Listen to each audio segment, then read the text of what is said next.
want to share our district impact with our legislators. I'm right at 10 o'clock and I see a few folks still in the waiting room. So maybe Kevin, if you're managing that, if you'll let me know when it's kind of slowed down a moment, we'll get started. So I'm going to give it another minute. I apologize if I sound a bit on repeat for folks who have already joined, but I encourage you to turn on your camera and be an active participant today.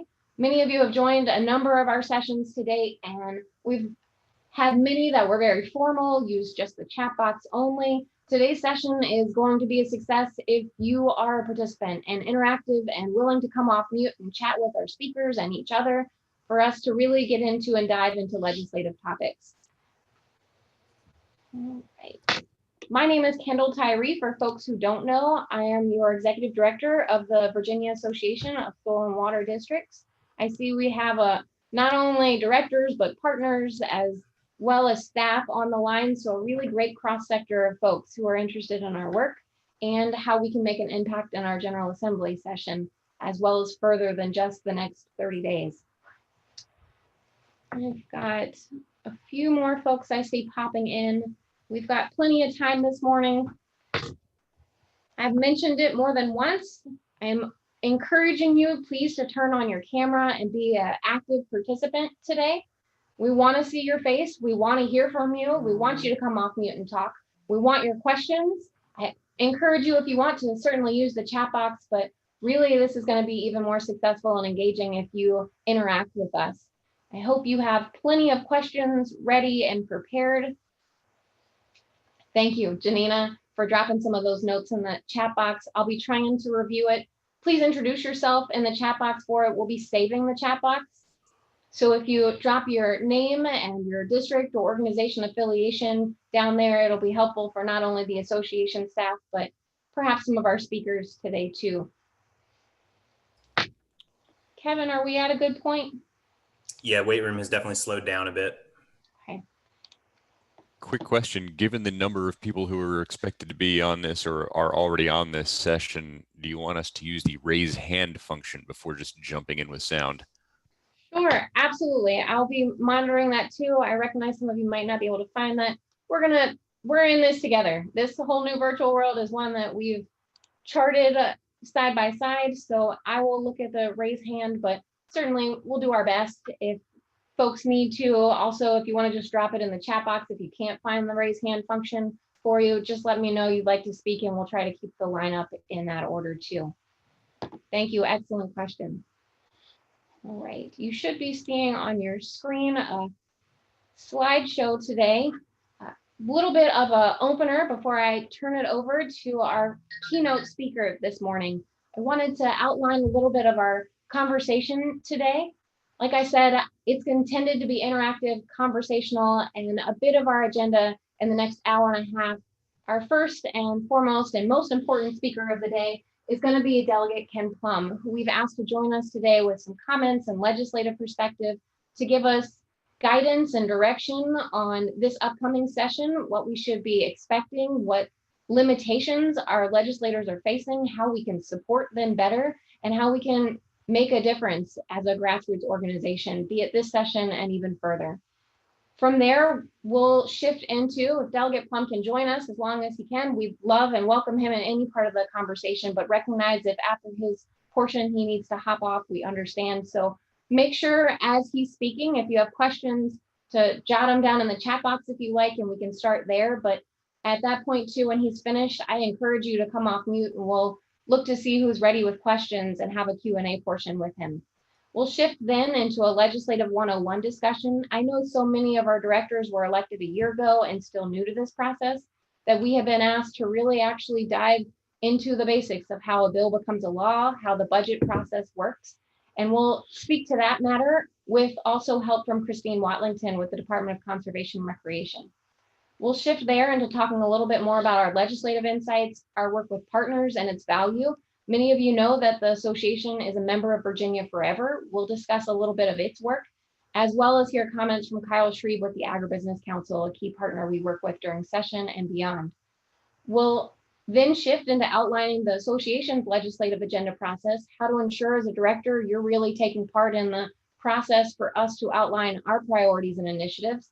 And then we will wrap up this entire session with a little bit of legislative outreach guidance. So we'll frame a few questions to hear from you on. We'll get some tips and tricks from those who are experts and helped us for many years, like Don Wells, our prior legislative committee chair. Unfortunately, Ricky Rash, a current legislative committee chair, was unable to get away from his work on the farm today to join us, but I'm happy to help connect you with him and our legislative committee work. And if you have any interest in joining our legislative committee, we'll try to capture that before the end of the session too.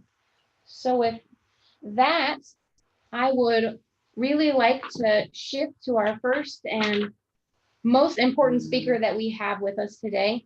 Delegate Ken Plum represents the 36th district in the Virginia House of Delegates. He's a retired teacher and school administrator, having been employed by Fairfax County Public Schools for nearly 30 years. He is serving as a delegate now full-time. He serves as chair of the Ag, Chesapeake, and Natural Resource Committee, as well as on a number of other committees, public safety, appropriations, and is a privilege to have him with us today. With that, I'll stop because your accolades and work, Delegate Plum, could go on much longer than I could put into words for your brief introduction. And it is such a pleasure that we have you with us to give us some insights and speak to our district staff, directors, and partners this morning. So with that, the virtual floor is yours. Well, Kendall, thank you very much. I appreciate the invitation to be with you. I'm afraid when you say that I'm your most important speaker, puts a little pressure on me to make sure I say something meaningful. But I think it's appropriate that we linger for just a moment to, after a long day and a torturous day yesterday, to have an appreciation of our democracy. And I will tell you that from the very beginning, back in the days when John Wells and I and others working together early on in your legislative history, that I have been a great admirer of the soil and water conservation districts, in part for the way that you're constituted. If you want to talk about democracy, well, you're part of it. And you're an essential part of it as we talk about our environment and our future going forward. The fact that you are grassroots, you are in the community, you know what's going on, and in that regard, you provide a valuable insight to us. You also are part of the democratic institution in your very selection. I don't know exactly the history with Delegate Jim Dillard and others who put together the Soil and Water Conservation District model to know how it was that we got the election process, but you can be proud of it because, again, when you speak to legislators, you speak with an awareness on our part of the fact that you come from contacts in the community that we work hard to try to develop, that you come with automatically. So I commend you for that. I live in Northern Virginia now, but I'm a Virginia native. I grew up in Page County in the greater Shadow Valley. And from that early experience of living along the Shadow River and seeing the poultry industry rise and the chemical plants along the Shadow River and the consequences of those, I developed an appreciation early on of the need to protect our environment and particularly to protect our soil and water. Again, the foresight of those people who put together this model as a way to go forward were really very smart in terms of doing that.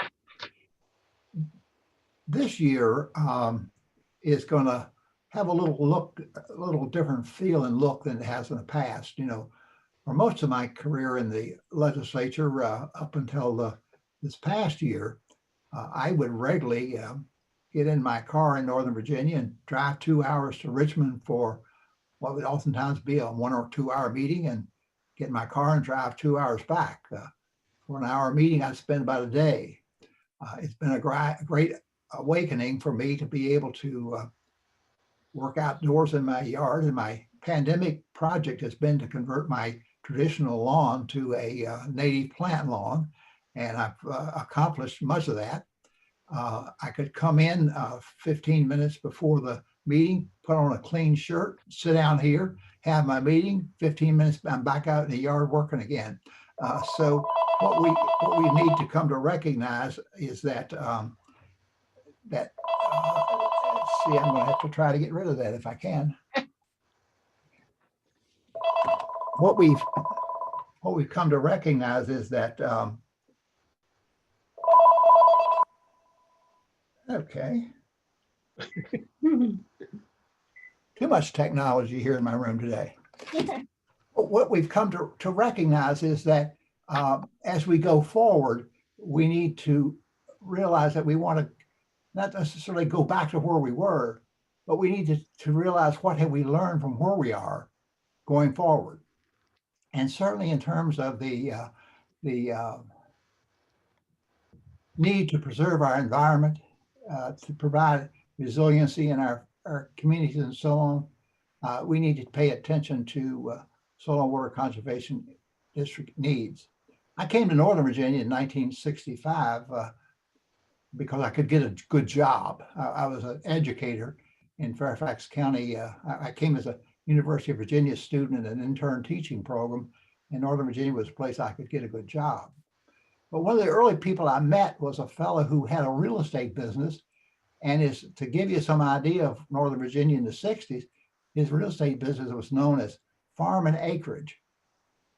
Farm and Acreage, and what he was he was heavily involved in civic activities in Northern Virginia. But he had a business card that had his name and his company's name on it, and then he had his slogan. His slogan was, "They aren't making any more land. They aren't making any more land, and they aren't making any more soil, and water is getting to be a scarcity in too many regions of our Commonwealth." And so it goes back again to the importance of what you're doing. John Wells would typically bring me your legislative program, and I would work with it over the years in trying to make sure that that got adopted. Budget amendments were likewise, that was likewise would be the way we would go about getting budget amendments passed. A little bit different this year in that we will be meeting just as we're meeting today. Actually, there will be a few more people in a Zoom meeting as 100 members of the House of Delegates meet, just like we're meeting today. We'll have the speaker there, and I've got a special little tablet here that's assigned to me. And when the speaker says, "Shall a bill pass?" on that tablet will appear the voting screen, just like it appears in the House of Delegates. And I'll cast my vote via this machine. It'll get instantly recorded, and I'll see how I voted and how everybody else voted. And the business of the Commonwealth will go forward in a virtual environment. So we need to look at how it is that we're doing things today that we can move forward in doing them. But it's going to limit us because this 30-day session, which is what the Constitution calls for the session to be in the odd number of years, typically has been extended to 45 days. There's some opposition now to the idea that we will meet for 45 days. And it's a little unclear exactly how that will happen. But this we know to be true. We will have our committee meetings by Zoom, we'll have subcommittee meetings by Zoom, and we'll have our floor sessions by Zoom. What I'm saying to you relates to the House of Delegates. On the Senate side, it will be a little bit different in that they're doing a kind of a hybrid model where they will actually apparently meet somewhat together in person. There's only 40 of them. It's a little bit easier to squeeze them in a room and conduct business. If you take 100 of us in the House of Delegates and you put the 6 feet of social distancing around us, we did that one time when we adopted the rules about us going to Zoom meetings. We had to get together to be able to pass that rules change. It took all of the gymnasium at Virginia Commonwealth University to accommodate us. 100 people 6 feet apart takes up a lot of space. So we're meeting, and when you come by my house, my tradition is that I hang out the Commonwealth flag every time the legislature's in session. Well, you come by my house starting next Wednesday, the Commonwealth flag's going to be hanging out front, but my car's going to be in the driveway. And my car's going to be on the driveway because I'm electronically connected now to the Capitol and we'll be doing their business. Because of the constraints that come about, I think you will see us play a bit more scrutiny early on as to how we accept bills. So we're going to do more about eliminating what you've seen over time. When we get 1,000 bills, you'd realize that, my gosh, there were 200 bills in there were duplicates. We're trying to take those out. So the total number of bills come down. And then we'll ask ourselves some questions about whether or not there's a priority for that legislation to be passed at this time. And so that prioritization may mean that some legislation would be set aside for a future date. Doesn't mean we won't deal with it, but it means that in the squeeze this year, it might be set aside. We also, in the odd years, that's the deal with the second year of the biennial budget, are not taking up the full budget ordinarily. However, the results of the pandemic have been such that it has had a ripple effect throughout the budget. I'm pleased to say to you, it's not as bad as we thought it might be. That's not to say we're not affected, but it's to say to you that we have in fact realized, on the one hand, some additional revenue. Everybody stays home now, and delivery trucks come on my street, several delivery trucks every day, and it probably happens where you live as well, because we're buying by the internet. We used to be able to do that and save the sales tax. Well, we started out we collect the sales tax on the internet sales, and so that new revenue helped to offset some of the loss from the reduced economic activity during the pandemic. But also, too, then we have had a robust economy up until the pandemic hit. So we were in a good position in Virginia. Secondly, the legislation passed by the Congress, while it did not appropriate any money directly for the operation of government, it did appropriate some money for some things like education and some things that will help us offset some of the cost of government. So rather than being a $2 billion hit on the budget, it appears it might be more in the neighborhood of $500 million. We had passed a budget that incorporated that $2 billion, and we're now needing to make adjustments. For that, it means that your budget amendments will once again be handled in a competitive environment. No surprise for you there. That's been the case all along. But if you look at the budget that was passed in 2020 for the biennium, you will find that the environmental programs generally did better than they've been doing in recent years. Governor Northam put some additional monies available, and we're hopeful that we'll be able to do that again, looking at assistance to soil and water conservation districts and being aware of your needs there. So I'm not going to take up any more of your time because you have substantive material you need to take up. But your General Assembly will, as it has since 1619, the longest legislative body in the history of the Western world, will meet again this year. We'll meet virtually, but that doesn't mean you shouldn't let us know what your needs are. It doesn't mean that we won't be dealing with Kendall and others in terms of knowing your priorities and trying to follow through on those priorities. And it means also, too, that you and your capacity as local elected officials, local elected individuals, should not hesitate getting in touch with your elected officials. We're not going to entertain you in our offices. My office happens to be in my home. I'm upstairs now in what was once a bedroom a long time ago, but has now in recent years become my office. We won't be able to entertain you directly probably, but the email system is alive and well. Phone calls are available, but we do encourage you to use your email and stay in touch with us. So I guess with that's my brief comments, and I'd be happy to take questions, make them pretty general if you could, and I will be happy to try to respond to them. Absolutely. Thank you so much, Delegate Plum. I don't know if y'all can hear me. I'll remove this for a moment. I applaud your comments, appreciate your being forthcoming as we head into this session and reminding us that even though it is virtual, it is still just as important to share our needs with you. I do see a few items in the chat box, perhaps, that I want to make sure we've captured. Laura Grape with the Northern Virginia Soil and Water District. Laura, did you want to come off and make your ask to Delegate Plum? I think that's a fantastic opportunity that maybe you offered. Well, good morning, Delegate Plum. This is Laura Grape, Executive Director up in Northern Virginia Soil and Water. It's nice to see you this morning. I just wanted to applaud you for your stewardship efforts and your efforts to reduce the amount of turf. We'd love to be able to support you with that. So I hope you'll reach out to me and we can certainly share with you a little bit about some of the programs and give you any sort of technical advice you might desire. But also we have an annual sustainable garden tour. And once you do have your features in place, regardless of where they're at, they don't have to be perfect. Sometimes that's the best learning, but we'd love to feature it and help you be, again, continue to make those neighborhood connections. So thanks very much. I appreciate the opportunity. Well, Laura, thank you for what you do in our region.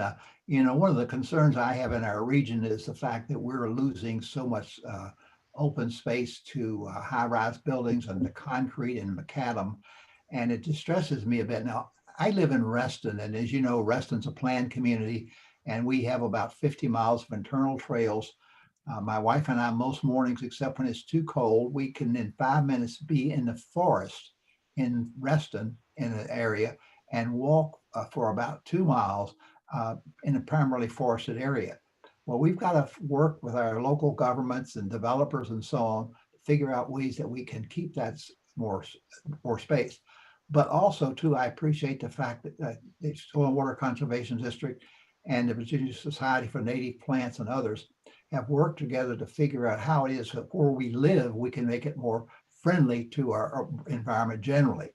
I need to tell you the other half of my story about going from a traditional lawn to a native plant place is to say to you that I had a major invasive plant, and that was the Star of Bethlehem. And I don't know if you know about that, but it's a beautiful plant that comes in the spring. It was here when I got here.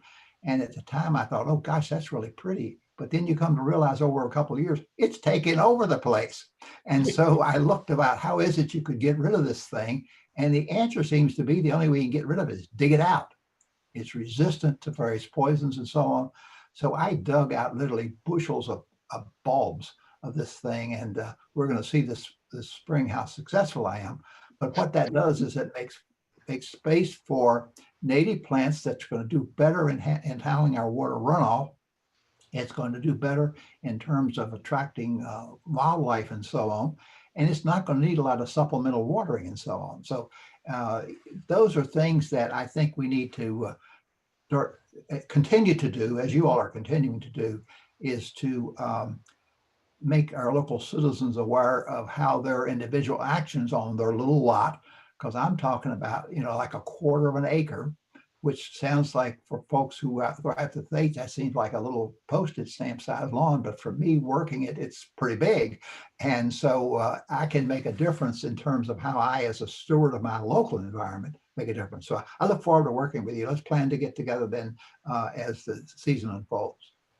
Fantastic. I look forward to it. Thank you. Thank you so much, Laura and Delegate Plum. I have others who have posted in the chat box to let us know if you do a virtual or record the tour.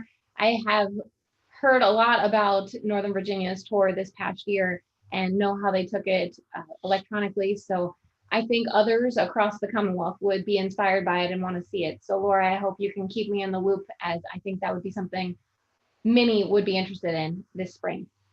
All right.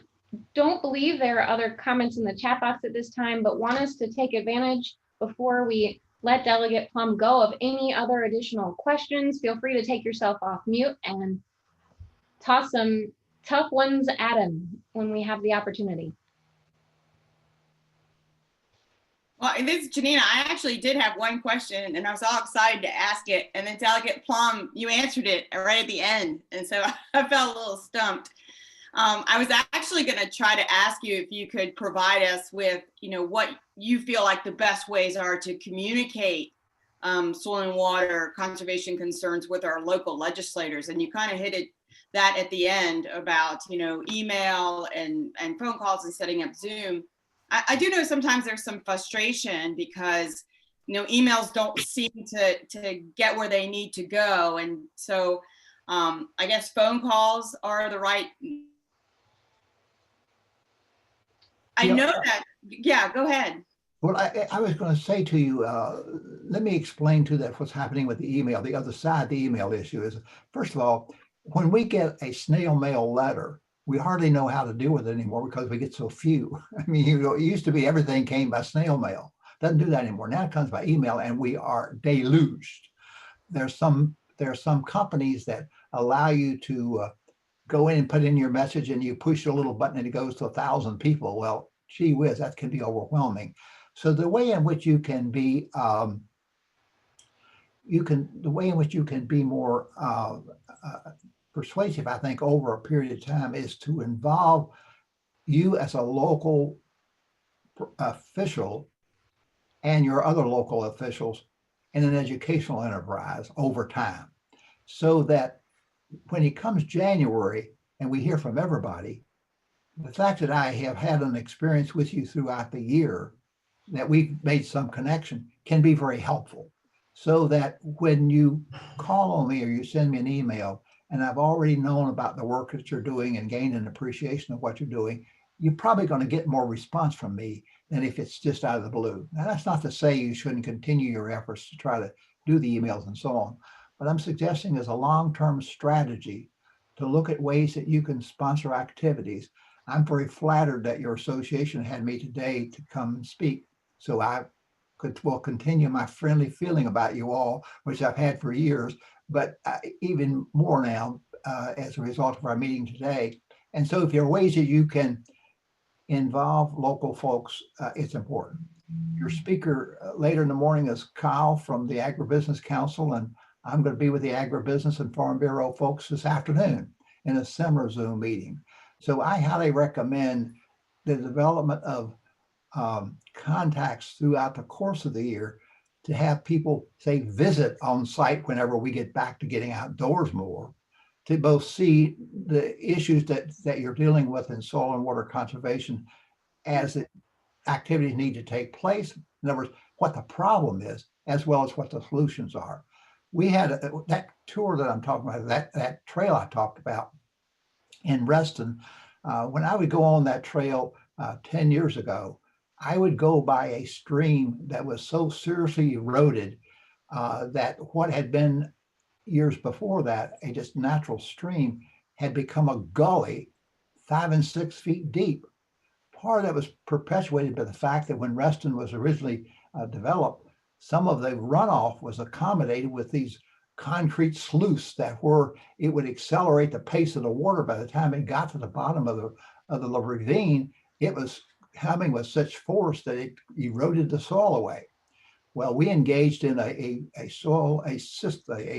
stream restoration project in Reston with Wetland Solutions that put those streams back to their natural level.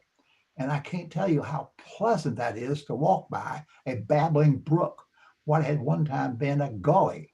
So there's a science too that you all know more about than I do, but seeing that project go forward, dealing with the community in terms of understanding what it was about, and the net result is something that I think your local newspapers, your local Zoom meetings with your local officials would be very important ways to raise the awareness of what it is you do and why. And so that when you come to the legislature, we will have a better appreciation of that.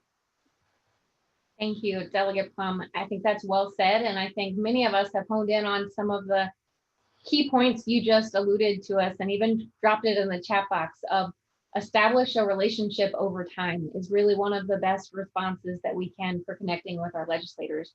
And we are in the relationship business. That's what districts do. That's what we do well.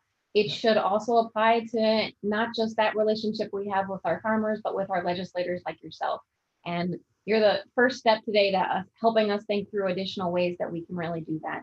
I remember from our in-person legislative day last year, a director who was there, 2 directors were with me, and one said, "Oh my gosh, I feel so out of place. Like I'm in really somewhere special." And I was like, "You are in somewhere special. This is and she goes, "No, like I don't belong." And the other director said, "Well, you're an elected official just like them. They're your neighbor. They shop in the same grocery store." Right. And I was humbled by that comment from another director that I didn't have to say the same thing, because you have reminded us we are just like you, and you're there to really take our voice forward. And the more we can ensure that you are knowledgeable of what's happening in your own community, the better we are for you serving us. We're in this together. Your efforts to improve the environment and the livability of our communities and save and preserve our landscape generally is part of what you're about. and improving the life of my constituents is what I'm about. We're on the same page, and we just need to make sure we talk together and understand that some people would like to have us believe that somehow legislators are special people that have all knowledge and make best decisions. And the answer is, we're just like everybody else. We put our pants on one leg at a time. And in fact, what we can only be good in terms of moving forward the intent and objectives of our community to the degree that we know about them. And you are knowledgeable in areas of which many legislators have no knowledge. And so you do us a great service by informing us so that we can be better legislators responding to local needs. Thank you. Well said. We want to be that resource for you. I've got time if there's another question before we shift into Janina's comments. Anybody wants to snag a last opportunity for a question of Delegate Plum? Yes, I do. It's a general question. This is Will Littner from Prince William. Yeah. Soil and Water Conservation District. Delegate Plum, I understand that the legislature is going to probably have a self-imposed limit on what can be brought forth from each legislator. And how would we best be able to track our own legislators' initiatives as they are brought forth in the General Assembly, when they're going to come up this time around? Well, Kendall, you can probably post somewhere along the way, and certainly I want you to know that you can go to your search platform, whatever that is, Google or whatever you're using, and look for Virginia Legislative Information Service. You can find out all the bills that I and every other legislator are sponsoring, and you can also click on those bills and find out where they are in the process. This is all a open, transparent activity. When we talk about being virtual this time, you can actually also follow our session. You can go on our legislative session and see us in action. You won't be able to interrelate to us, but you can also, and Kendall's putting up now what some of those pages will look like, what you look for. It is an open process. You just have to, for first time, figure out what the links are. And once you figure out what the links are, it'll be very easy for you to know. Likewise, too, when we have our virtual committee meetings, you will be able to participate. You can sign up to speak, and you'll speak to us virtually. Now, we don't have an unlimited amount of time, so we don't need to know the history of the world when you speak. We need to know what is the point you're trying to make so that you're very succinct in making your point. But you're welcome to participate in the subcommittee and committee meetings virtually, and certainly be aware of the fact that there's no secrets involved in this. You can find out the two bills I introduced yesterday, you can find it out today on a search engine, and you can find out the committee they get assigned to, and you can follow their process through it, and you can find out how I vote and how everybody else voted on those. So do understand that while it's maybe a little mysterious to you if you haven't been involved with it in the past, the fact of the matter is a very open and transparent process, and just use the vehicles that are available for you to keep up. Thank you. Thank you, Delegate Plum and Mr. Littner. Ms. Cathcart has dropped the link to the General Assembly page that I was just on, sharing on the screen. And a little bit later, I'll share those pages again. I will run you through options that you can track legislation and lobbyists on a BOC and the LIS system itself, as well as how internally we sometimes track bills and send a spreadsheet out all districts, thanks to Don Wells' support in past years. So certainly we'll touch on that a bit too from the association standpoint. Thank you. That's very, very helpful. Absolutely. At this time, I'm going to toss it to Janina France, our president, for some comments to thank Delegate Plum. Thank you. Janina, are you with me? Yeah, I'm with you. I'm having some bandwidth issues, so if I drop off, that's why. I've got two kids running Zoom classes, so that's part of my concern here. So Delegate Plum, I'm thankful that you could join us today. We really appreciate your comments and definitely your insights into what has been a historical session. We'll continue to stand by you and be ready to assist you with all your efforts, and we applaud your leadership.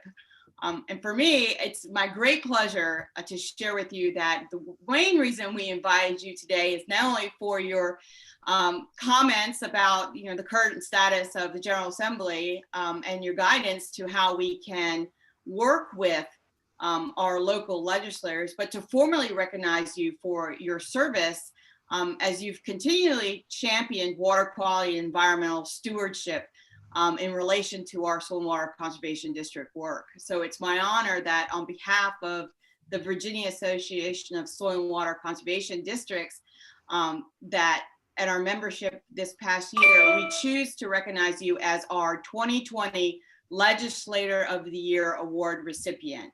The association, as a strong supporter of conservation, specifically commends you for your leadership provided during the 2020 Virginia General Assembly session on the Chesapeake Bay bill.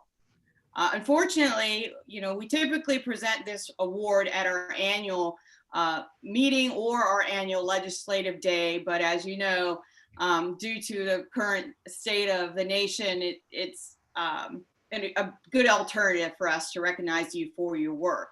And we will be posting an announcement of your recognition to our Facebook page as well as our website, in addition to sharing this moment with you today virtually. The plaque that Kendall is holding is made of repurposed barnwood, and the Commonwealth you work so tirelessly for has hand carved. We'll coordinate with you on how to best get this to you, likely to ship it to you so you can display it maybe in your office there for upcoming committee meetings and sessions. We definitely appreciate the amount of time and the hard work in addressing all the conservation issues and working with your peers and your fellow legislators to push some of these initiatives forward, as well as the support you've provided to our districts and the community. It's evident that you absolutely understand the importance of reducing non-point source pollution. You've given us some really good examples today of things you're doing in your home and things you've seen along the way, your babbling brook. And so you can actually appreciate, kind of our end goal in some of these efforts.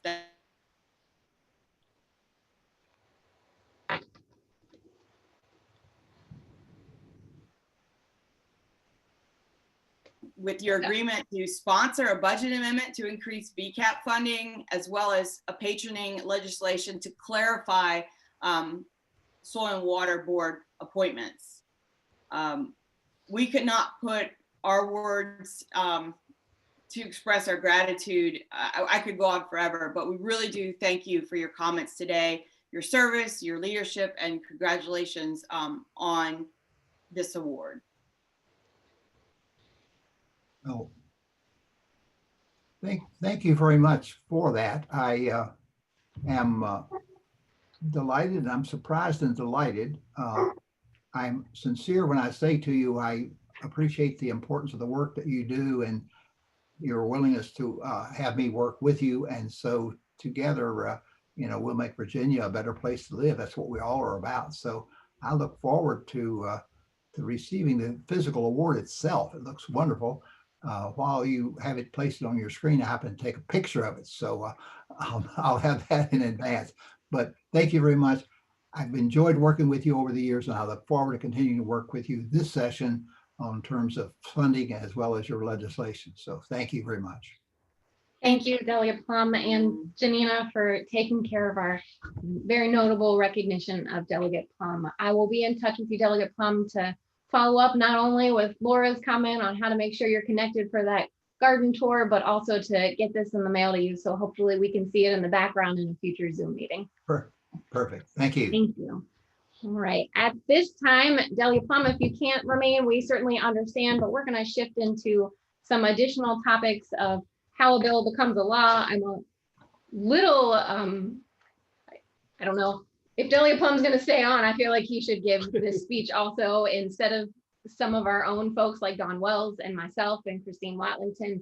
But there's a handful of you that wanted to actually understand exactly the process itself. And At this point, it is very much intended to be conversational. Please ensure you come off mute, ask questions, discuss the steps, make sure you're understanding the process itself. The one piece I really want to mention is that an idea for a bill can come from anyone. As you know, many of those ideas can come from your association based on the ideas that our membership brings forward and approves for our legislative agenda. So a bill is often introduced in both the Senate and the House. It does not have to be introduced in both houses, but certainly as a strategy we try to find a patron in both sides. At that point, once it's been introduced and dropped, it is referred to a committee, often a subcommittee, and Delegate Plum sits on one of those most important committees for us and often deals with those topics that are relevant to our work. He mentioned how they hold public meetings and how in this upcoming session, you can sign up to virtually comment.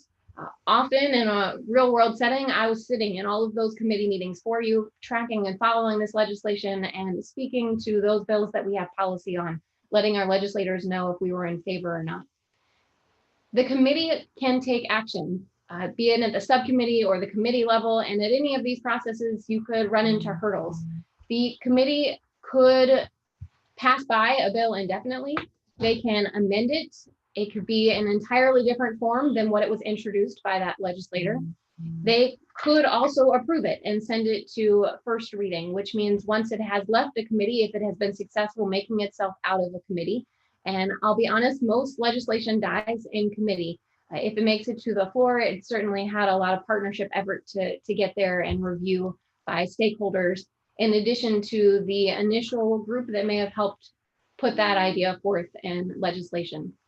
Once it makes it to, and I'm being very simplified here and just trying to move us through the process, there's a first reading, a second reading, and then a third reading. So there are 3 opportunities on the floor that legislators have to be able to review this. And the first reading is really just an introduction. The second reading, the bill may be amended, and they often have debate. And at the third reading, the bill may be debated again, especially for those that are highly controversial. And on the third reading, they take vote. If it passes out of not only subcommittee, committee, and from the floor, that legislation is then sent after crossover. About midway through session, all legislation on the Senate side gets transferred to the House, and the House gets transferred to the Senate. If your bill didn't make it out of committee before crossover, it is essentially dead, and we were unsuccessful that year. We really want both to get through a committee, onto the floor, passed, and then at crossover, that legislation moves and goes through a similar process of committee work again, and first reading, second reading, and third reading. If each house insists on its own form of a bill, so if that bill left the House and went to the Senate and they switched at crossover and they're not in identical form when they have passed both chambers, then there's some need for additional discussion, and a committee of conference is usually created. When is crossover? That is a great question that I think at this point we're still in limbo to know for when crossover will be this year. At a 30-day to 45-day session, it usually happens at the midpoint. When the General Assembly starts, they'll adopt their calendar and we'll know for sure. But usually from what I've heard from conversations, January 25th, 26th may be the crossover date this year. If I've got partners on the line, so if Kyle's not even there, knows differently at this point, then certainly pop in and let me know. Now, that conference committee may have to be created if the version that was introduced in the House moved to the Senate and was amended, or if the 2 bills are not the same at the end of the day. And that conference committee works to find a compromise and draft a final bill that everybody can be in agreement on. It is members of both the House and the Senate then that would certainly work on that to find compromise.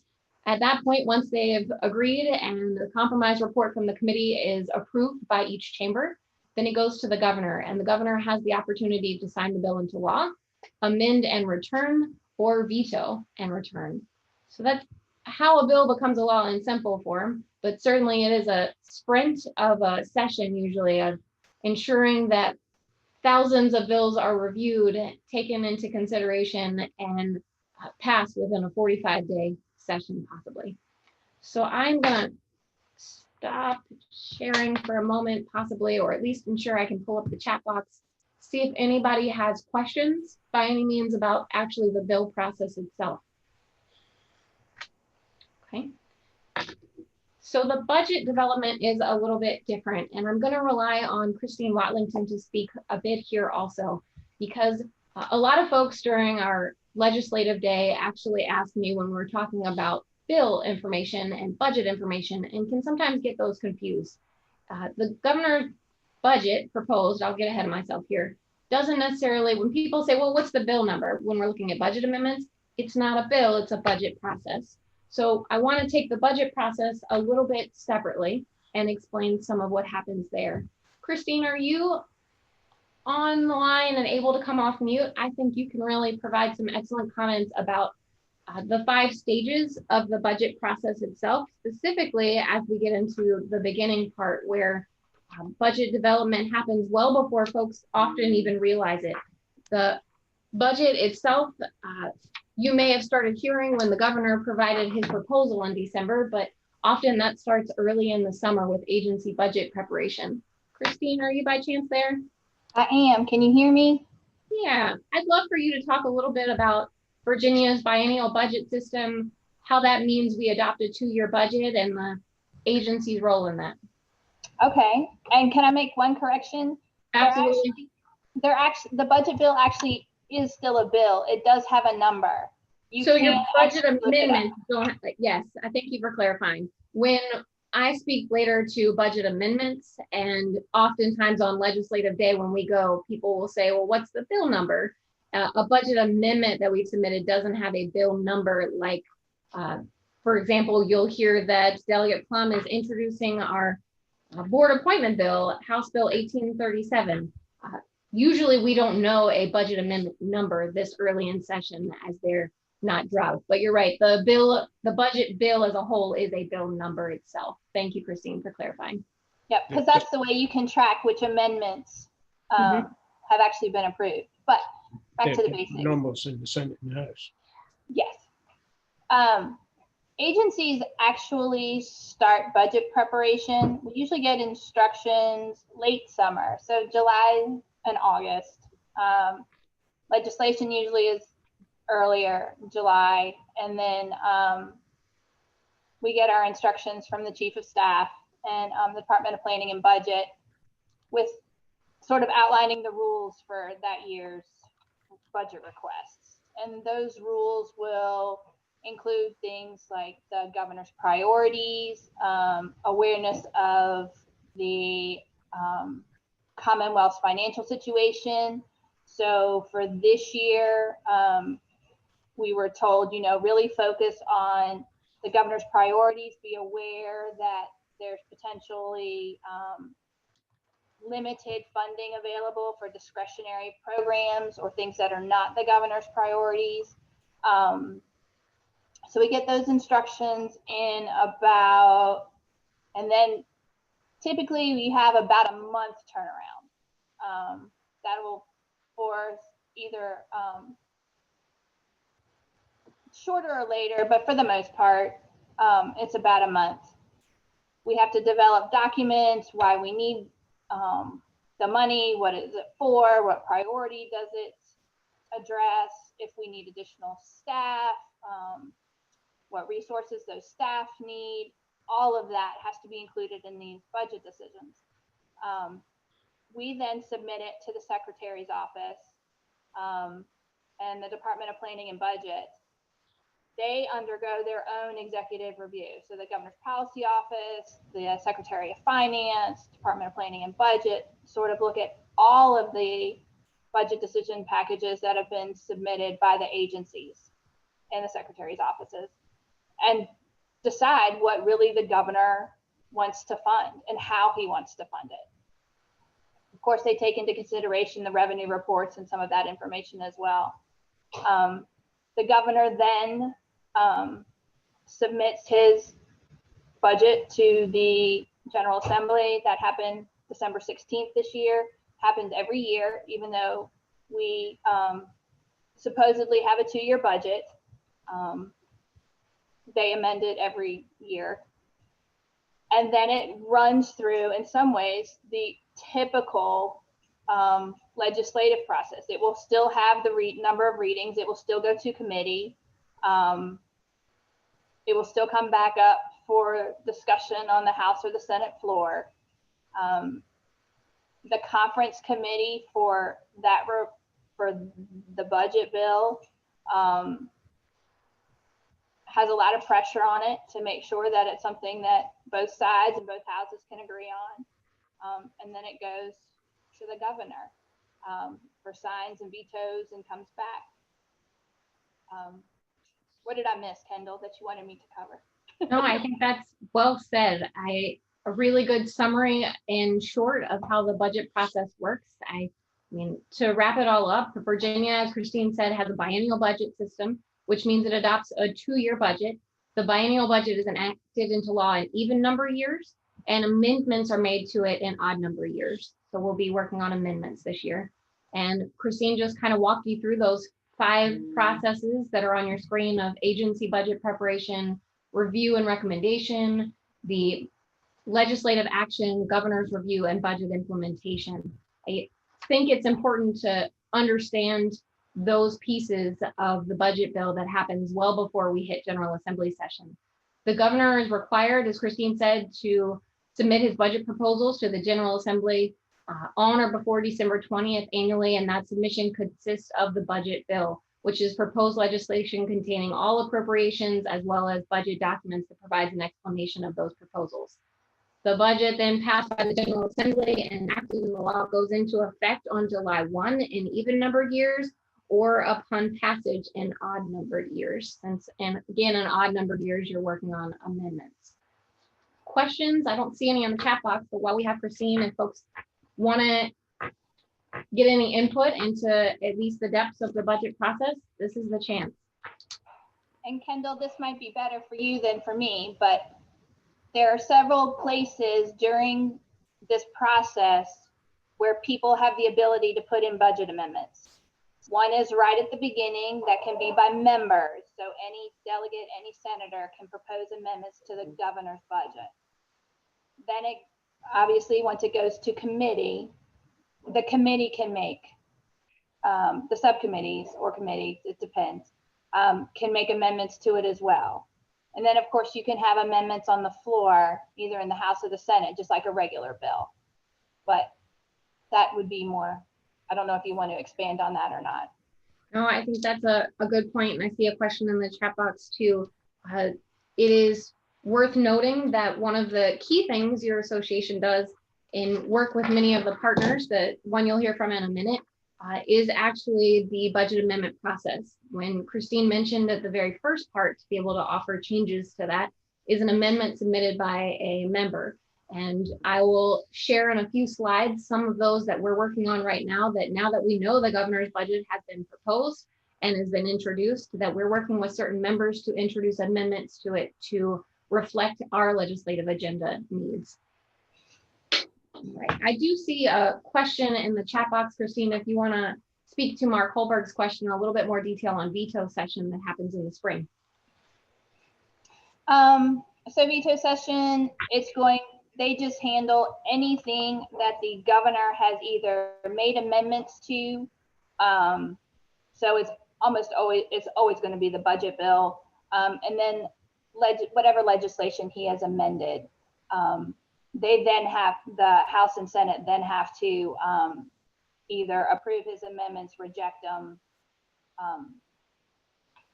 So that is what is handled in veto session. I have no earthly idea when veto session will be this year, but it happens after every session. So it's a typical, usually about a 1-day process. Well said. From when the legislature concludes its work and we head into the governor's review process and that 30-day period that he has following adjournment of the General Assembly to review the enrolled appropriation bill, to review bills themselves, that's the time window between that and veto session. And then the General Assembly comes back during that spring date after adjournment to take up final action that's necessary. Christine, I have on the screen, because I think it's important, many folks may have been on the call yesterday, but One part of that budget process talks about the governor's proposed budget that happens in December. And on the screen is the information Clyde shared yesterday. If folks wanna, if you don't mind taking a moment to just hit the highlights of what the governor did propose that's impactful and relevant to districts. Okay. I'll probably do this in a very different way than Clyde does, but there was a total of $30.35 million in general funds that were proposed to go to the Water Quality Improvement Fund. The Water Quality Improvement Fund does not have the money that goes into the Water Quality Improvement Fund is not strictly for agriculture. It can be split out between various non-point source programs. So that's why you see some other some funding in for DEQ and Department of Health and some others. The key ones probably for districts are the $500,000 for CREP. It's come up several times, but in the governor's budget is $500,000 for the VCAP program, $1 million for RMPs and poultry litter transpoint and nutrient management plans. That's actually an increase of $250,000. The small farm outreach program is actually a mechanism DCR is hoping will increase marketing and outreach to a more diverse population of farmers. There are I think it's 52 counties that have a high percentage or have minority farmers in their areas, and we don't know that we're doing a very good job of reaching out to them and having their involvement with VACS and other agricultural programs, and there's definitely a need for that. Department of Forestry, their clean water, Virginia Trees for Clean Water, and their water quality grants. And then one that is important for all the districts and DCR is that $250,000 for the continued development and maintenance of the conservation suite applications. For Ag BMP specifically, $26 million out of that 30.35, 18.2 is for within the Chesapeake Bay watershed, and 7.8 is out of the Bay areas. There's an additional deposit of $9 million for agricultural BMPs. Within the Bay is 6.3 million, and outside of the Bay is 2.7. There's also, the slides don't include it, the $10 million that is typically included in allocation for the recordation revenues is also remains in the budget. So that will potentially increase the total amounts for the VACS program. There is 4.55 million is included in technical assistance funding. So districts should expect to see the same amounts roughly of technical assistance they received this year. Thank you, Christine. Does anyone have questions for Christine on budget process or what the governor's proposed budget included? Okay. Certainly, we can take questions at any time, so stop us. I'm going to shift our next part of the conversation to partners and how critically important they are to our work together. As we enter session and throughout the year, it is really important for us to try to align our work where possible, or see if we're on the same page with certain partners, because our voice can certainly be strengthened if we're talking from the same book together. Many of you may have heard that the association is a member of Virginia Forever. This is a unique organization that includes both business and the nonprofit community like us and agribusiness. Others like the James River Association. We are a consensus group. We all have to agree on any topic that we move forward as a group, and we only focus on funding for land and water. This group has been really instrumental to some of our success and progress. They are huge champions of our work on the cost share front. And certainly Virginia Forever shares that message, but we work closely with those who have overlap with our association also, like Farm Bureau and Agribusiness Council. for these types of items in our legislative agenda, and was hoping we could hear a brief few comments from Kyle Shreve with the Agribusiness Council from a partner's perspective on some legislative insights and how we work together during session and beyond. Thank you, Kyle.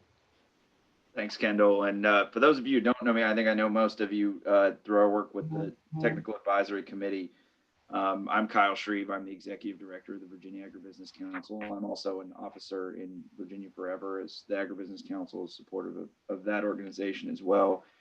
And we're the statewide trade association based in Richmond that represents the entire supply chain, from producers to processors, nurseries, landscapers, all the way down to turf grass, and we have golf course superintendents. Anybody that uses anything that you are putting into the ground or involves livestock, we represent, as well as the lenders. And so we do work in partnership throughout the year, both the TAC process, and believe it or not, I know a lot of you will not believe me, I actually miss our in-person TAC meetings. It gives us a chance to get to hear from our partners, both at the farm level and in the districts, of what is going on in the district, to help us discuss it with legislators and policymakers to make better policy and to make sure the programs that we lobby for work better for our producer members. And so we do appreciate the partnership in working with Kendall, DCR included, all the way down the line to make sure that these programs work and we accomplish our conservation goals. I will say that Chairman Plum stole a lot of my thunder of some of the stuff I was going to talk about today, but when it comes to the General Assembly session, but we do work very closely with the soil and water districts on budget language, as Kendall mentioned, when it comes to agricultural BMP funding. I think everybody's in agreement that we need more funding, not less, for ag BMPs, especially with the process of with 3 that we went through the past couple of years, and knowing that a lot of our reductions are going to have to come from agriculture over the next few years. And so we work very closely hand in hand to get stay on message with the legislators, make sure they understand how much money is needed when it comes to accomplishing our WIP goals. DCR, and we appreciate this, does the needs assessment for agriculture. And, you know, it's been a struggle over the years, and I think we are actually making some headway with the current leadership of the finance and appropriations committees. And every year that we do not hit the goals of the needs assessment adds and builds to the following year. And so, you know, not only do we just get stable funding, we need more. And I'm pleased to note that as funding is put forward, our producers do respond across the board. A couple other areas that we work very closely with the soil and water districts is technical assistance, and we were very happy to see that the $4.55 million was moved into the base budget for the soil and water districts to give your organizations more certainty budget-wise in hiring staff to work with our producers to make it work. I did want to mention a couple other areas just outside even the legislative process that we are working on. We are working on a producer survey in order to capture more voluntary BMPs that are being put on the ground, not captured by cost share, and we appreciate Kendall's work with that. We're working with Farm Bureau, the administration, and Virginia Cooperative Extension to make sure that we try to get as many documents, very similar to what Penn State did through their cooperative extension in Pennsylvania, to document and get credit for voluntary BMPs as we go down the line. And then, you know, through the legislative process, there's a few bills this year that we're supportive of.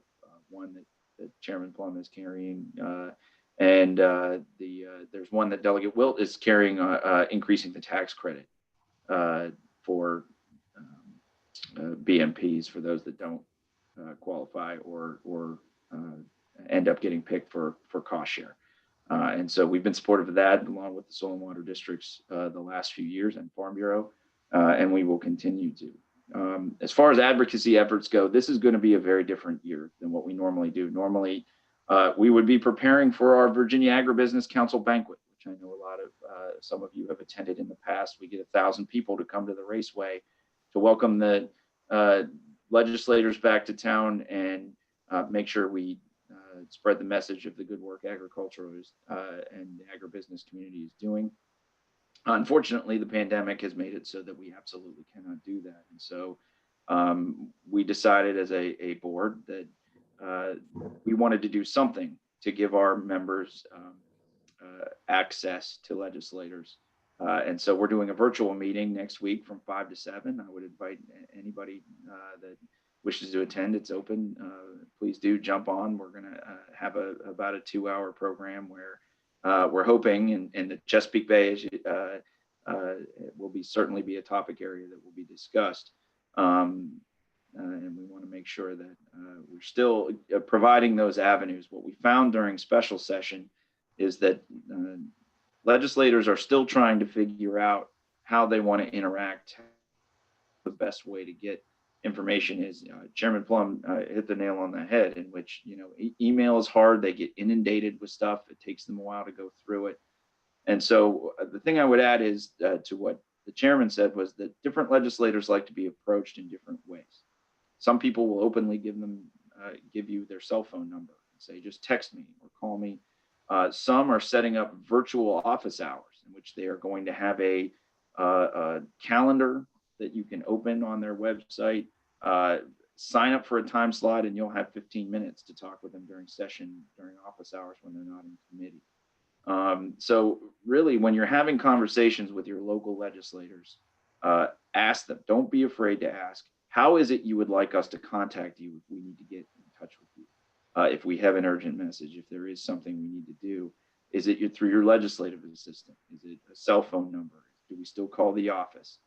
Because each legislator in different regions, depending on where they are and where they're going to be conducting their business virtually, the answers will be much different. Some are setting up separate email accounts, one for the general public and some for their local people, to make sure that they filter out all the noise because they're going to get inundated with communications. And so it is going to be very difficult to make sure that you get in touch with folks if there is something you need when it comes out. And we are still trying to figure out information as to how committees will be organized. How do you testify? How do you see amendments on bills through the process, and how the budget process will work moving forward over the next few months. And then coming back into veto session in April. Usually it's mid-April is when they try to discuss it, depending on how much overtime they have. And so, it'll be a long, drawn-out process as to how you get it in touch with them, how they want to be communicated with. And then another value that we and partner with the soil and water districts, partner with Farm Bureau, a lot of times Farm Credit, is legislator tours. The chairman is exactly correct. And building up those relationships, and what we have found is the best way to do things is to show them in person with farmers that are willing to have people out to show the legislator exactly what they're talking about, because you don't have time to have those discussions, even when we're in person with a legislator, and educate them as much as you would like during the busyness of session. So with that, I will ask if there's any questions. I know obviously our door is always open. I do interact with quite a few of you with the questions, and in emails. We're always open, and we'll always respond, of course, and look forward to working with Kendall and all the districts in the few months to come. It'll be interesting to see how they handle a virtual session. Kyle, thank you for the comments. Well said. I think we will venture this session together as partners. Certainly will make it that much stronger. I think you hit on some of the same topics that Delegate Plum has reminded us, that we're in the relationship business, and that as directors, we're really counting on you to ensure your legislator knows about what's happening in their local district, and your staff are there to support you. We'll talk about some ways to ensure that it kind of becomes routine, that you haven't forgotten about them when you do your annual report. Have you mailed it to them in a few moments, for example? for purpose of time, I'm going to move through the next few slides fairly quickly, but please stop me if you have any questions. This is our website. I can gladly, for folks who want to stay on the line a little bit after 11:30, pull it up, as well as a few of the other websites that might be of interest. www.vaswcd.org. And then you'll scroll over to this tab right here, policy, and one of those first tabs is legislative issues. On this website during session, we keep up to date a number of items that might be helpful to you. Our legislative agenda is posted there. Our bill tracking form is posted there. Some talking points or forms that might be helpful as leave behinds for you to electronically send your legislators are posted there. Also posted there is our policy book. The first item in our policy book is actually our procedure for approving our legislative agenda. I wanted to run through this in case we have some new directors on the line. Our legislative agenda that you approved at our virtual business meeting in December is actually had a lot of work before that time.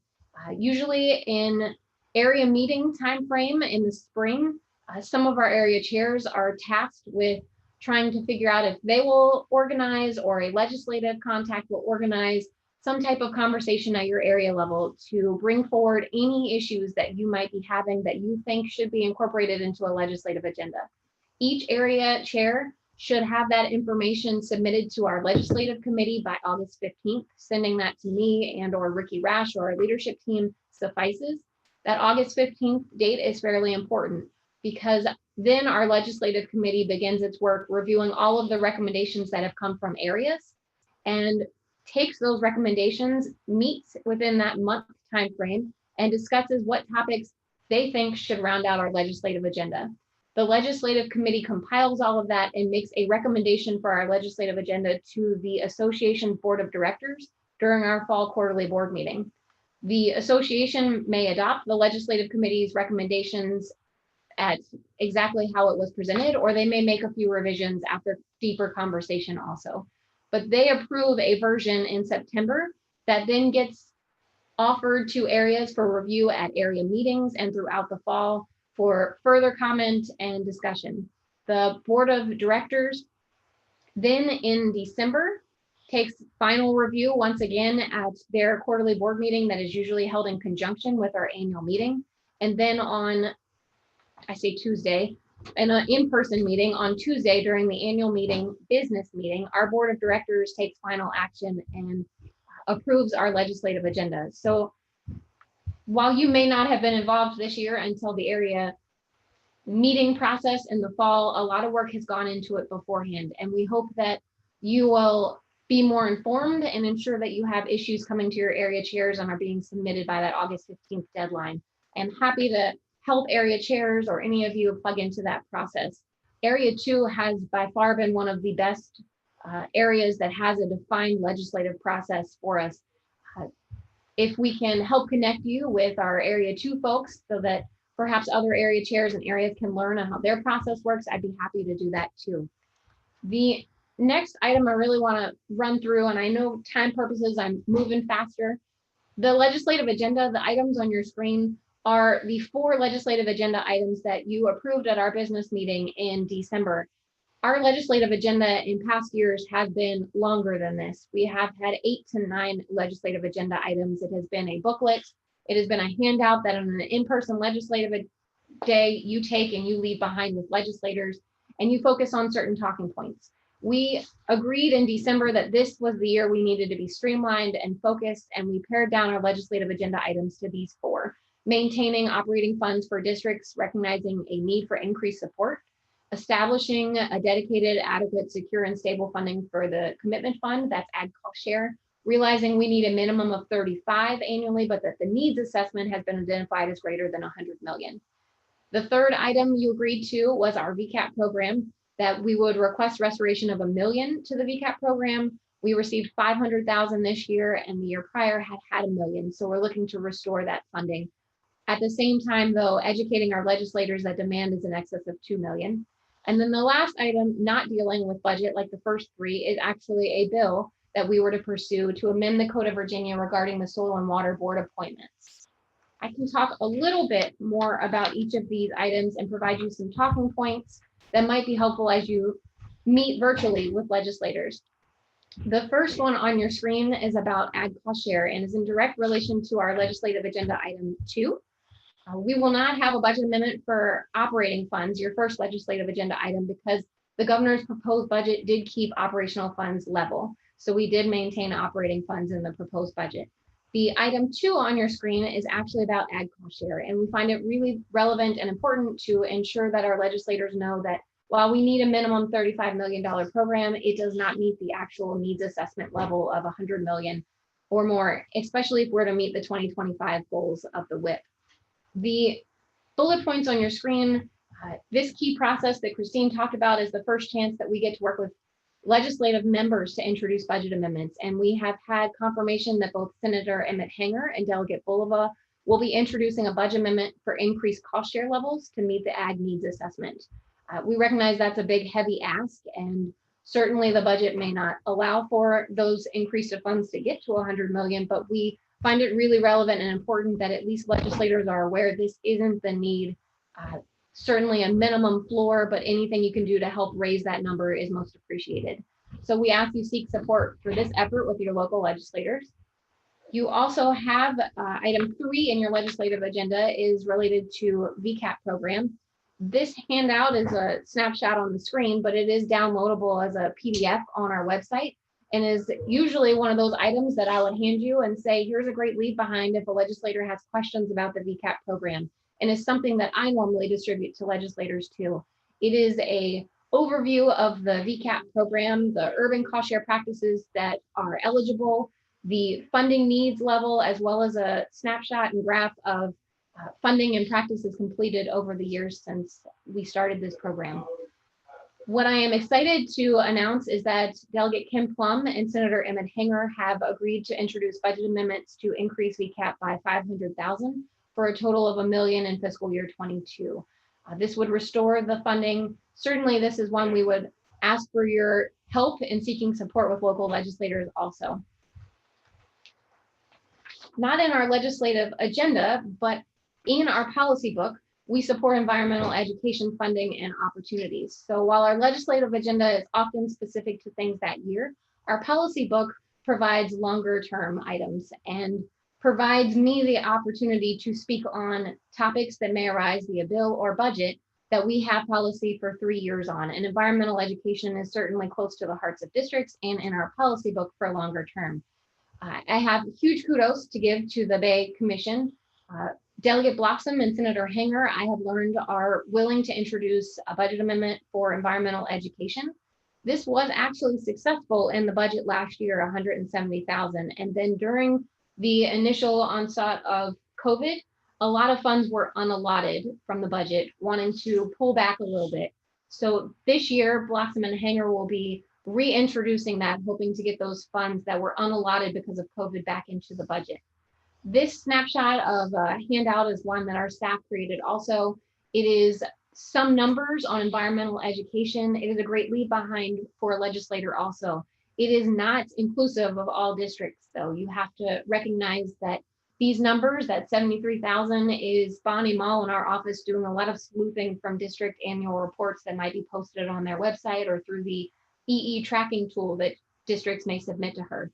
So not all 47 districts are represented. I imagine that number should go up significantly, but it gives us a start to being able to put numbers to our environmental education efforts.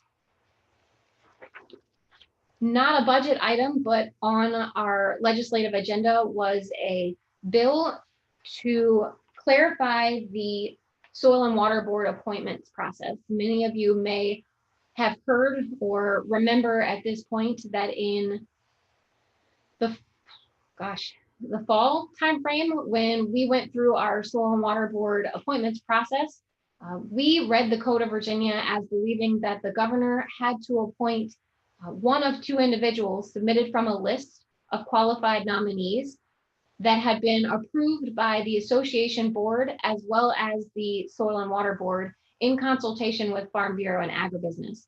And that process has historically allowed us to then ensure that there is an area representative on the Soil and Water Board. This past year, the governor's office interpreted that language in the Code of Virginia differently than any of the partners or the association. And did not choose a name off of the list of 2 that our groups had submitted, therefore leaving our area 2 unrepresented because of how we had been doing the appointments process. This bill, House Bill 1837, has been introduced by Delegate Ken Plum, and Senator Emmett Hanger will be introducing an identical bill on the Senate side. Bill number to be decided on the Senate because it hasn't dropped into the system yet. Certainly can pull up LIS, but knowing that bill number, House Bill 1837, will be of help. And we ask that you, when you make legislative contact with others, that you seek support for this bill with your legislators. It essentially clarifies, it's very grammatical, it's very short and sweet in terms of a period and starting a new sentence to clarify that the governor has to choose from the list of qualified individuals submitted by the association in consultation with Farm Bureau and agribusiness. If you've been to a past area meeting on the right cycle before, you'll realize that those names are often sought from your area meetings, or who should we be raising to be considered for this recommendation, and then comes to the association board for approval. We work with Kyle Shreve and Martha Moore to ensure that those are the right names that they would be happy with also. But having some district background and experience and understanding your work is certainly very critical to that board's effort in terms of allocation of funding. I believe there might be one question in the chat box. Let me see if I can capture that before we head into our last slide. I am glad some of you are finding this as a good resource. Some of it, I was concerned. It feels like my day-to-day job. It is what I was hired to do for you at the association level, to be your legislative outreach contact, to be in the know and working with partners, serving on stakeholder representative groups, and really being your voice. So don't ever hesitate to pick up the phone and talk with me about any concerns and how we're moving forward on these topics. We have a few minutes left before 11:30, and at this point, this is one of our last slides. I'd really like for Don Wells to share some insights on the legislative process. Many of you may know that Don used to be our legislative committee chair. He often went downtown with me and made rounds with legislators. It goes a long way when a legislator also hears from a unpaid volunteer district director. Certainly I will be in their office, but they recognize I'm their paid representative. So when I walk into their office and say, I'm here for a budget amendment of $100 million for cost share, the ability for them to say, I've heard from Don Wells, he's my director in my community. I know how much Hanover Caroline Soil and Water is putting on the ground. Absolutely, I'm going to support this. Makes a big difference. Otherwise, it's what district am I a part of? And $100 million is a lot of money. Is an entirely different starting point with the legislators. So your help will help us make our ask that much more successful. So Don, I'll leave it to you to help round us out. Well, I think the personal relationships you build with the people that are elected, just like you're an elected director, goes a long ways. And it's not something you do once and forget. You do it continually. And it's not, it can be important that you work with the whole 140 members of the General Assembly, the 100 delegates and the 40 senators, but it's critical to work with those people that are on the Appropriations and House Appropriations Committee and the Senate Finance Committee. Those are the people that affect us more in getting the funding that we need. And this is a very special year. You will not be able to contact them, have any face-to-face contact. Email is probably the best. And as Delegate Plum pointed out, let them know that you are an elected director and represent, like I represent Hanover County. We have 2 elected directors that represent Caroline County. They need to know who you are and what you represent. You may have noted right at the beginning when Delegate Plum and I introduced each other that he recalled me as legislative chair coming to his office several years, and he knew that I was an elected director. He knew that I was not getting paid.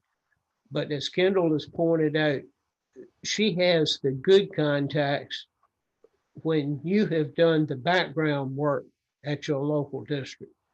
So make those contacts, particularly with those members that are on House Appropriations and Senate Finance, and particularly on the House Bill 1837, that will be in Delegate Plum's committee, and we hope success there, and also in the counterpart on the Senate side when Senator Hanger introduces it.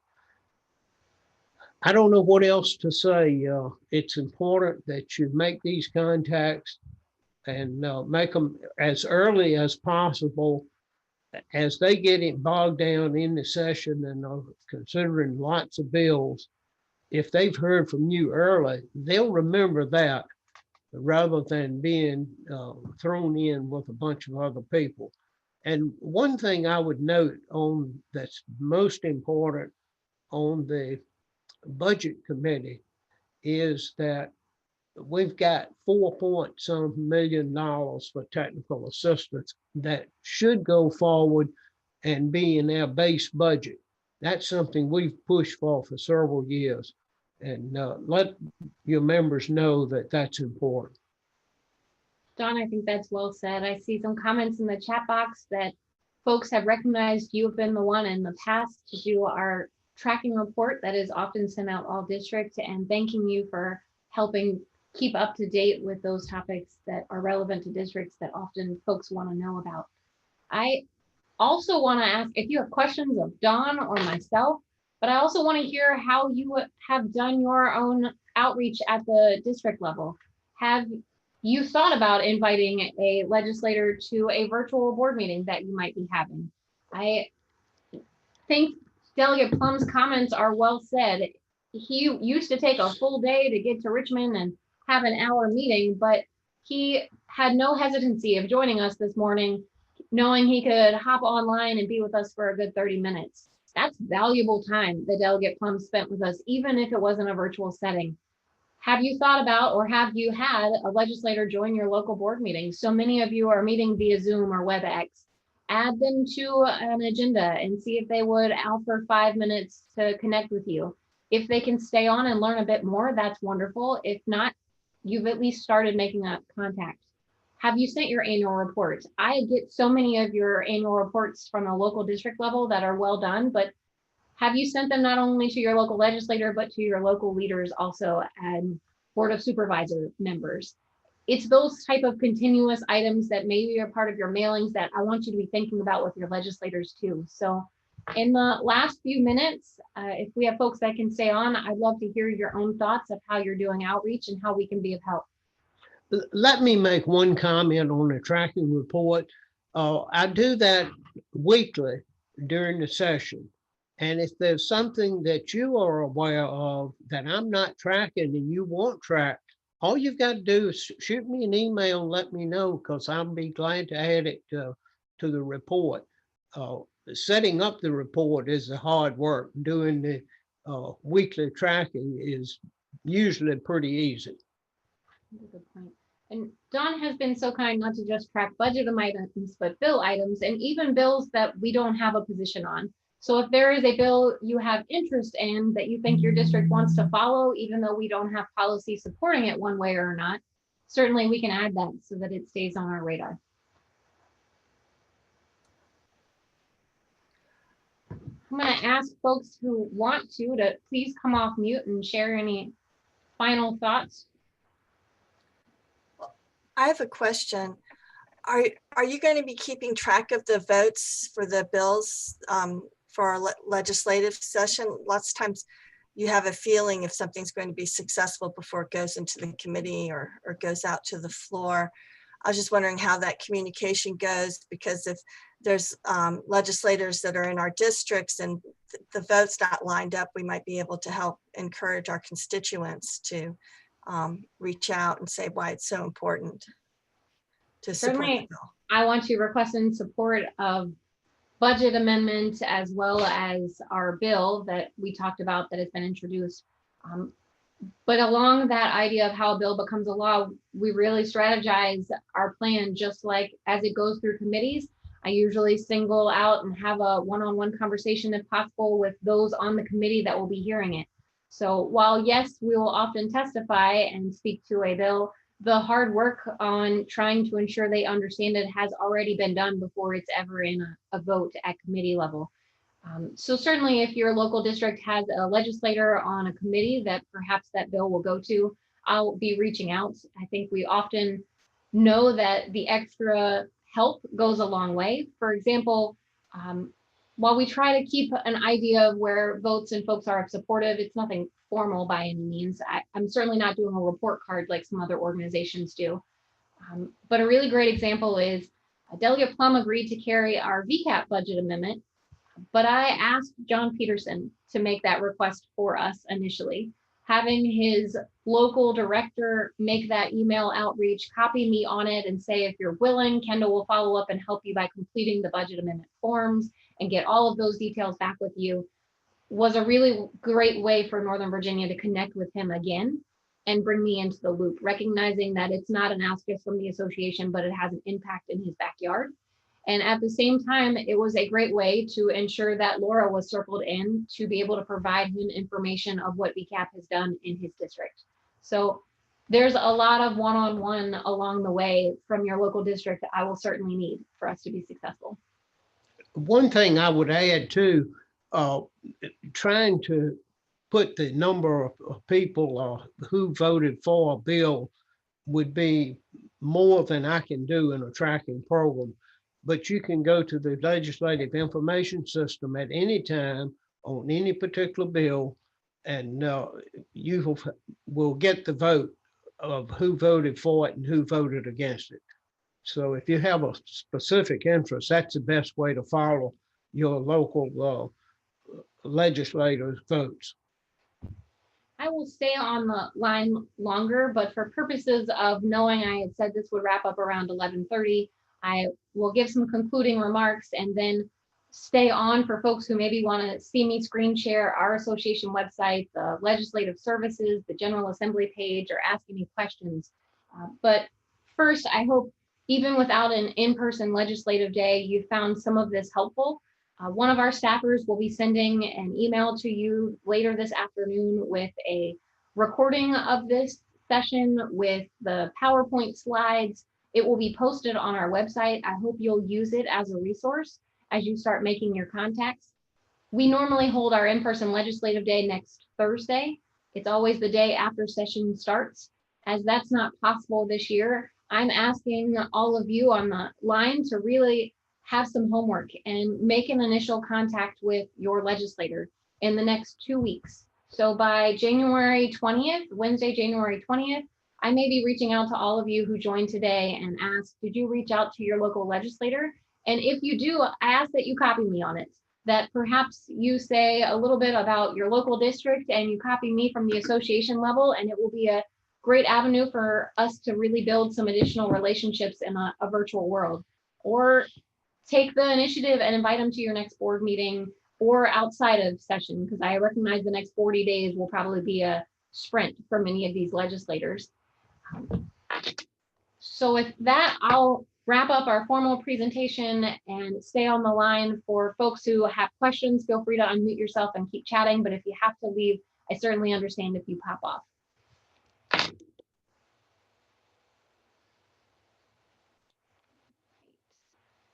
Let me see if I can pull up a few websites for you.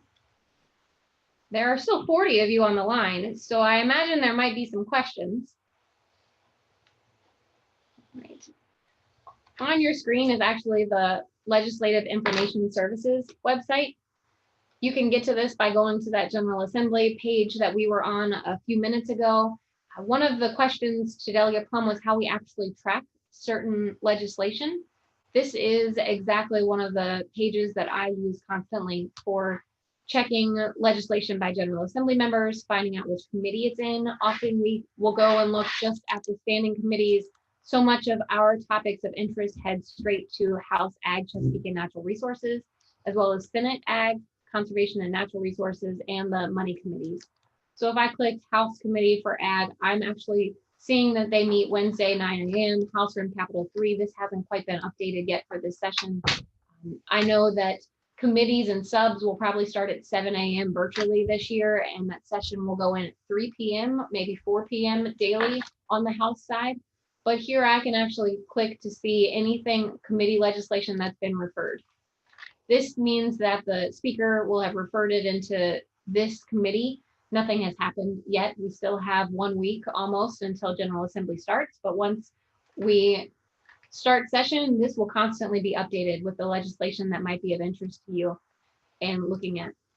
I also want to point out on the General Assembly webpage, if you don't know your legislator, I have not quite mastered some of how to screen share. I apologize. All right. You can also take a look on the website for, can you all see my screen? I'm not positive you can at the moment. Not right now. All right, let's try again. So Looks like it's popping up. this is, thank you, the Virginia General Assembly website. Temporary closed for public safety. We kind of knew that from Delegate Plum's. I can't be downtown at the Capitol for you. This is the box where I just clicked for legislative services. For example, if you wanted to always kind of follow House Bill 1837, I'd enter it. If you know the bill number, you can enter it here and it will take you directly to the bill. I'll do that in a minute and show you the bill that Delegate Plum has already dropped for us. If you don't know who your legislator is, there's a box right here that says click for bill tracking meetings, who's my legislator. There's a piece over here that allows you to put in your address. So often you want to think about not only who your legislator is for where you live, but also, for example, if you are a director in Tri-County City Soil and Water District, you want to ensure you know who covers your entire soil and water district. So I'll keep that in mind as you use the who's my legislator piece. There's also some tracking information here to get to LIS a little bit easier, as well as always an opportunity for you to look at the meeting schedule to find out those committee information. And here you can also find the live session video if you're ever interested in looking at the chamber itself or any of the subcommittees. Right. And then, Hey, Kendall. Yes, Kendall, ma'am. this is Janina. I hate to interrupt you. No, go ahead. I got my hand up. I don't know how to lower my hand. Okay. I have to jump off now, but I just wanted to thank you for having this training and inviting Delegate Plum to speak to us today. Also, for those that are left on the line, you know, I really appreciate all your work and your coordination with your legislators. It's really important. It's unfortunate that we can't be there in person this year. I've been there a couple of the past years, and I really enjoy the opportunity to meet some of our legislative representatives face to face and educate them. I think Delegate Plum was really on the mark when he said that it's important to especially reach out to new legislator representatives and talk to them and educate them about what soil and water conservation districts are. You'd be surprised. I'm sure some of our more seasoned directors and staff know that a lot of people just don't know about soil and water conservation districts. And a lot of our elected officials at the local level don't even know that, you know, we're part of the, you know, elections every 4 years. And so it's really important to educate those individuals. We typically have once a year a legislative breakfast where we invite our local elected officials as well as our county and city representatives and extend those to our state level folks. But obviously we'll have to be a little bit more creative in this coming year. We're also starting our strategic planning. I encourage everyone to build that into your strategic planning, the education to our legislators and a path forward to how to get that done in these unusual times, and continue the outreach and the good work, you know, of the district and the association. And like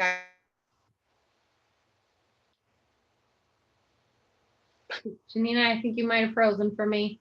I don't know about others, but I appreciate your comments. I think it is well said. I certainly want to hear if there are others that are doing outreach like Janina just talked about. The legislative breakfast is a fantastic idea. I have spoken at it, I have been to it, but if your district is doing something similar or any type of outreach, I hope you'll keep the association involved so we can continue to strengthen that partnership. Yeah, sorry everybody for my bandwidth issues, but I'll talk to everybody later, and thanks for joining today. Thank you. I'll share for those, I see I still have about 28 folks on the line. For those that are interested, I'm going to share the last couple websites that you might find helpful as you head into session this year. On your screen, you'll see from that Virginia General Assembly first webpage, I put in House Bill 1837. This is what the page pulls up. It shows me that Delegate Plum has introduced it. It gives a summary. It allows you to actually pull up the PDF. The history will be really important. The committee is referral pending, but all votes will be tracked here too. So you'll see how it did on the floor, when it's on first, second, third reading, after crossover, when it moves into the Senate side, and how its work is there. So certainly we want to see at the end of the day enrolled, and something we'll be working on, but want your support also. I also am not sure if any of you have been to Lobbyist in a Box. This is something that you can certainly at lisvirginia.gov sign up for also. I track a number of bills in Lobbyist in a Box, as do partners during session. So I have it set to send me any bill that has certain phrases in it: soil and water, ag, BMP. I change this constantly. Sometimes I have it also notify me when any bill is referred to committee for the two that are often always of importance to us. Lobbyist in a Box is a paid subscription, but you can get a free subscription so long as you have up to 5 bills only in your account. So for a director who wants to follow a bill or two that is of interest to them, I recommend that you sign up for a free Lobbyist in a Box profile and set any profile that you like, but you can certainly put these specific bills in my profile. If you're interested in House Bill 1837, you click here, you click add, and it will drop it into the, it's already in my list, so I don't want to click add, but it will show here, and it will send me an email anytime that history gets updated. So it's another way for me to stay on top of it in my inbox. The last item I want to show you is our association website. And if you have not been to our website, I hope you'll visit soon. On the policy tab here under legislative issues, this is the website we had screenshotted in the PowerPoint a few minutes ago. This will be updated this afternoon and will include a recording of the video and the slides that we shared under today's session. It has the recording from yesterday's session. I believe yesterday's and today's are helpful information as we head into session this year without an in-person legislative day. Link to your Who's Your Legislator, the legislative agenda. These are items, if you contact your legislator, that I really encourage you to download and share. If you'd have come to an in-person legislative day, I'd have had handouts of this legislative agenda, the VCAP flyer, the environmental ed flyer, and would have asked you to leave those behind on their desk with an aide. I encourage you to still do the same. Email your legislator, even if you've never reached out to them before, and say, I'm a local director elected in so-and-so, tell them about your district work, attach the legislative agenda, copy me on it, and I'll certainly do some follow-up to ensure that they're starting to be aware of our ask, our legislative priorities, and certainly try to build that relationship we've talked so much about today. There's a few other items down here that might be of relevance. The policy book, the 2 new policies that we approved last month. Once session starts, the tracking report will be updated and posted here. I talked a lot about our membership in Virginia Forever, that unique, diverse coalition of business. I will often try to meet with a legislator for Virginia Forever, not just myself and, for example, Kyle Shreve, but as Virginia Forever Vice Chair, the association serves in that capacity. Matt Wells with West Rock will typically come with me, and we have virtually met with Emmett Hanger this year. We've learned that our voice can be that much stronger sometimes if a legislator recognizes that it's not just the industry, but it's business also that is certainly supporting it. So we will speak with Dominion as a member of Virginia Forever, West Rock, the Chamber of Commerce, McGuire Woods, a handful of different businesses in addition to environmental groups too. And we often pair our ask together to help strengthen it. A legislator a year or two back told me that Virginia Forever is like a good housekeeping stamp of approval, because we only speak to those items that we can 100% agree on, and that is very narrow. So it is land conservation and water quality funding, and specifically for us, ag BMP dollars. I have captured a lot, and no, I've gone over time, but I hope you found some of it beneficial. If there are any other questions, I'd be happy to answer them at this point, but if not, don't hesitate to pick up the phone and chat with me at any point or shoot me an email. I work for you, and our staff have always wanted you to think that we are an extension of your local office. So please, even though we're not together locally, you can find us at any time. Thank you, guys.